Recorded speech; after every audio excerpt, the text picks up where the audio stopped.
Bom, nossa próxima lâmina, acho que nessa visão panorâmica a gente já pode arriscar a coloração, né, como hematoxilina e eosina. E o que a gente observa é que existem áreas mais claras, tá? Estruturas vasculares aqui bem pronunciadas, tá? E essa área com tecido um pouco mais compacto. Então vamos olhando um pouquinho mais de perto, a gente já nota que essas áreas claras nitidamente são regiões de vacúolos, né? Aqui, um pouquinho mais de perto, uma coisa, a gente vê esses vacúolos. Aqui a gente vê algumas células poligonais sem esses vacúolos, vamos olhar um pouquinho mais de perto. Então a gente nota que existem essas células com aspecto cúbico e entre áreas de tecido conjuntivo que apresentam um infiltrado inflamatório, tá? Essas células pequenininhas aqui são linfócitos, infiltrado inflamatório. Aqui a gente observa estruturas ductais, tá? Novamente aqui, uma estrutura vascular, tá? Aqui mais fácil de identificar, uma arteríola, tá? Vênula, estrutura ductal, então uma tríade portal, uma região de espaço porta. Nós estamos olhando um corte histológico de fígado corado com hematoxilina e eosina. O parênquima desse fígado tem alterações importantíssimas no seu parênquima. Tá?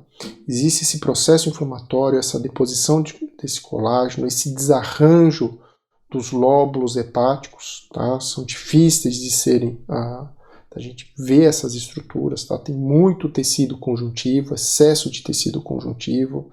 Tá? Se a gente fizesse uma coloração aqui, um tricrômico, por exemplo, para evidenciar tecido conjuntivo, o que predominaria seriam áreas azuladas ou esverdeadas, dependendo da técnica. Essas áreas com cordões de hepatócitos desorganizadas. Então isso aqui é um fígado de um paciente possivelmente alcoolista com um quadro de esteatohepatite, tá? Nós temos esteatose, essas células com vacúolo opticamente vazio aqui, esses hepatócitos, tá? Com acúmulo de gordura. Hepatite, tá? Esse sufixo it denota inflamação, que a gente observa pela presença desse infiltrado mononuclear, né? E os hepatócitos se organizando em nódulos, então, portanto, é um fígado cirrótico. Tá? Aqui, do ponto de vista de degeneração, tá? A cirrose, por si só, é um processo irreversível, de difícil reversão, na verdade. Então, na prática, é considerado irreversível. A gente já vê uma degeneração, que é a esteatose, tá? Esse acúmulo de gordura. Mas, se a gente observar os hepatócitos de perto, principalmente esses aqui que não têm esteatose, a gente vê esse material hialino no citoplasma. Tá? Esse material aqui, amorfo, tá? Não tem uma forma definida, mas a gente vê que tem uma coloração que a gente fala que é bem homogênea, vítrea. Tá? Esse termo hialino é um adjetivo, denota justamente isso, qualquer coisa com coloração bem homogênea, material amorfo, com aspecto vítreo. E isso daqui é um outro tipo de degeneração. Isso aqui são os chamados corpúsculos hialino de Mallory. Tá?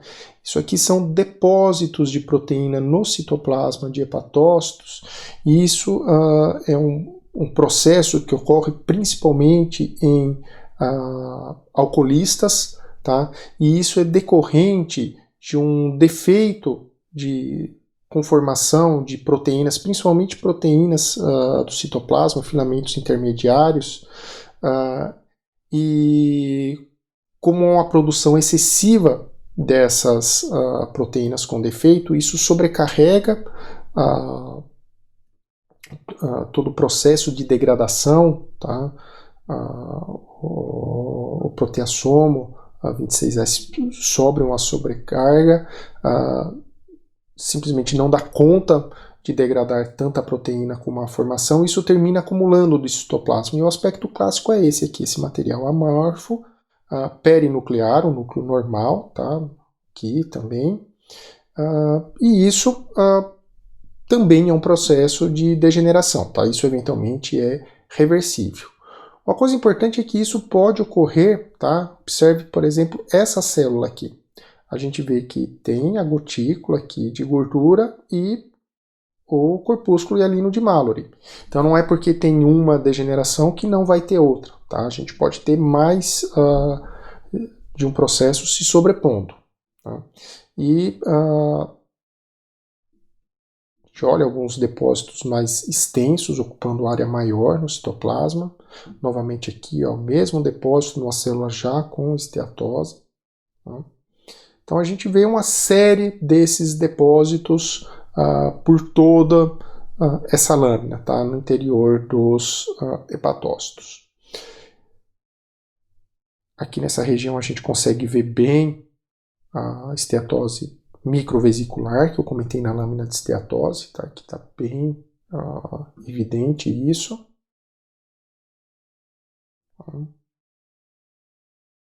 E essas são as lesões que vocês têm para ver nessa lâmina virtual. Como sempre, eu deixo aqui embaixo, no campo da descrição, o link para vocês explorarem aí de maneira autônoma